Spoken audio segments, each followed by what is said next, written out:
ఓం శాంతి. ఈరోజుటి మురళీ తారీఖు ఏప్రిల్ 5, 2026.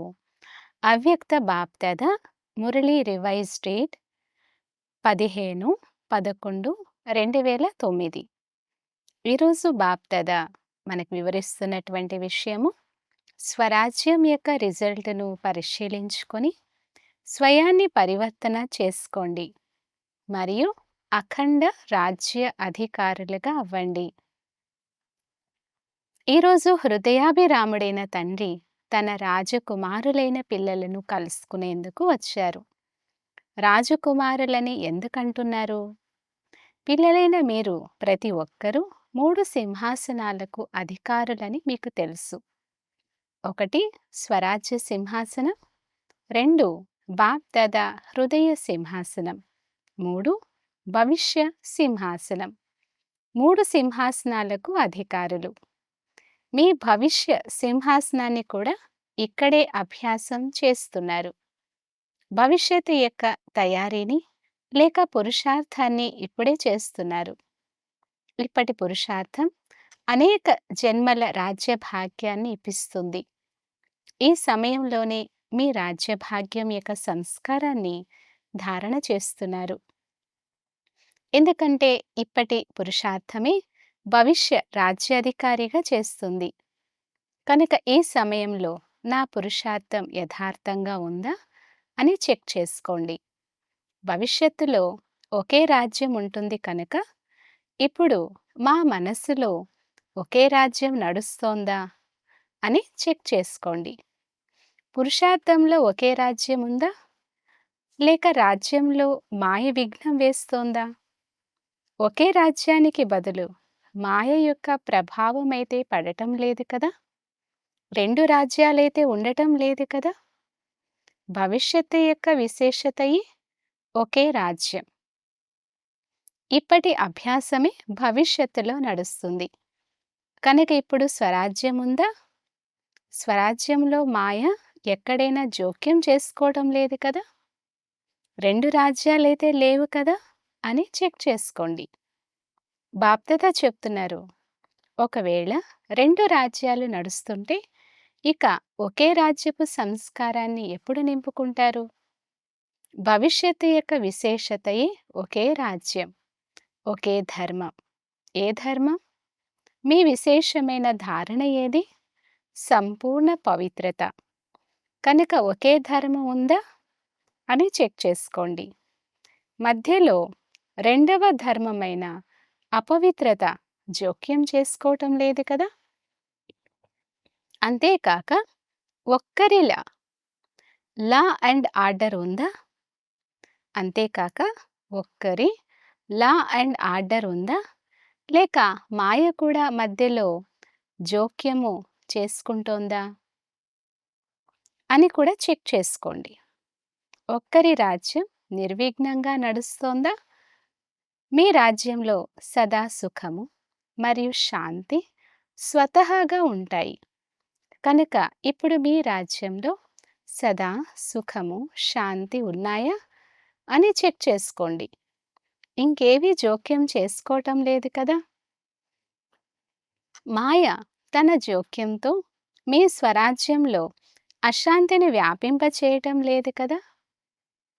మాయ మీ స్వరాజ్యంలో ఏవైనా సాధనాల, ఏవైనా ప్రశంసల ప్రభావమునైతే వేయటం లేదు కదా. సదా సుఖము, శాంతి, ఆనందము, ప్రేమ, అతీంద్రియ సుఖము స్థిరంగా ఉన్నాయా?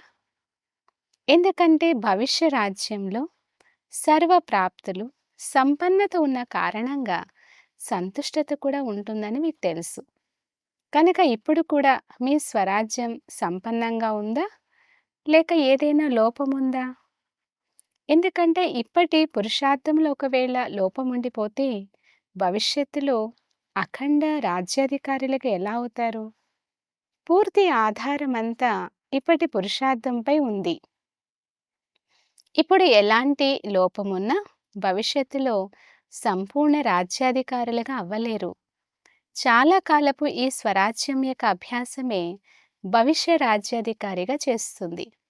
కనుక సదా మీ చెకింగ్ చేసుకుంటూ ఉండాలి.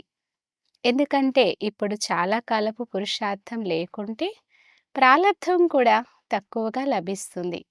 కనుక బాప్దాద ప్రతి సమయం ఇదే అటెన్షన్ ఇప్పిస్తున్నారు. దీని కొరకు ఇప్పుడే మీ స్వయాన్ని సంపన్నంగా మరియు సంపూర్ణంగా తయారు చేసుకోండి. పురుషార్థమైతే నడుస్తూ ఉంది.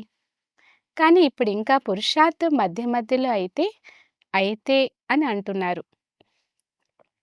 పురుషార్థం మధ్యలో అయితే, అయితే అనేది రాదు. ఇదైతే అయిపోతుందిలే, ఇదైతే చేసేస్తాంలే అని అంటారు. ఈ సంస్కారము 21 జన్మల అవినాశి, అఖండ రాజ్యానికి అధికారిగా తయారు కానివ్వదు. అచ్చా! నలువైపులా ఉన్న తీవ్ర పురుషార్థులకు ప్రతి సమయం బాప్ దాదాను తమ సహచరునిగా చేసుకొని కంబైన్డ్‌గా ఉండే అభ్యాసీలైన పిల్లలకు బాప్ దాదా విశేషంగా వరదానమిస్తున్నారు.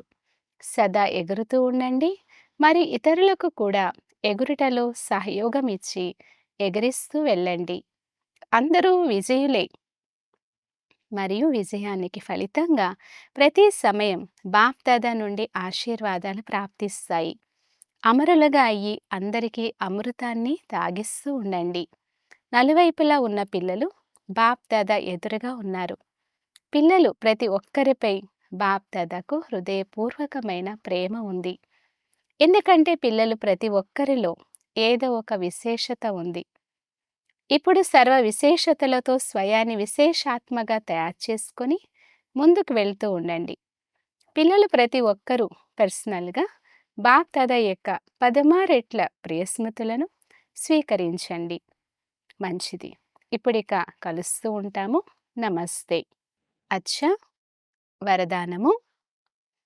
సంఘటనలో సహయోగ శక్తి ద్వారా విజయులుగా అయ్యే సర్వుల శుభ చింతక భవ. ఒకవేళ సంఘటనలో ప్రతి ఒక్కరూ ఒకరికొకరు సహయోగులుగా శుభ చింతకులుగా అయి ఉన్నట్లయితే సహయోగ శక్తి యొక్క ముట్టడి చాలా అద్భుతం చేయగలదు. పరస్పరంలో ఒకరికొకరు శుభ చింతక సహయోగులుగా ఉన్నట్లయితే ఈ ముట్టడి లోపలికి వచ్చేందుకు మాయకు ధైర్యం ఉండదు. ఎన్ని విషయాలు సహనం చేయాల్సి వచ్చినా మేము ఎదుర్కొని చూపిస్తాము, విజయులుగా అయి చూపిస్తాము అనే దృఢ సంకల్పం చేసినప్పుడే సంఘటనలో సహయోగ శక్తి వస్తుంది. స్లోగన్: ఎలాంటి కోరిక ఉన్నా అది మంచిగా కానివ్వదు. కనుక కోరిక అంటే ఏమిటో తెలియని వారిగా అవ్వండి.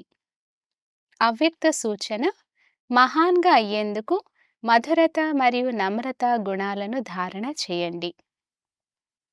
ఎలాగైతే తీపి పదార్థాన్ని తినిపించేటప్పుడు కొంత సమయానికి నోరు తీపిగా అవుతుందో, సంతోషం అవుతుందో, అలా స్వయం కూడా మధురంగా తయారైపోతే సదా మీ నోటి ద్వారా మధురమైన మాటలే వస్తాయి.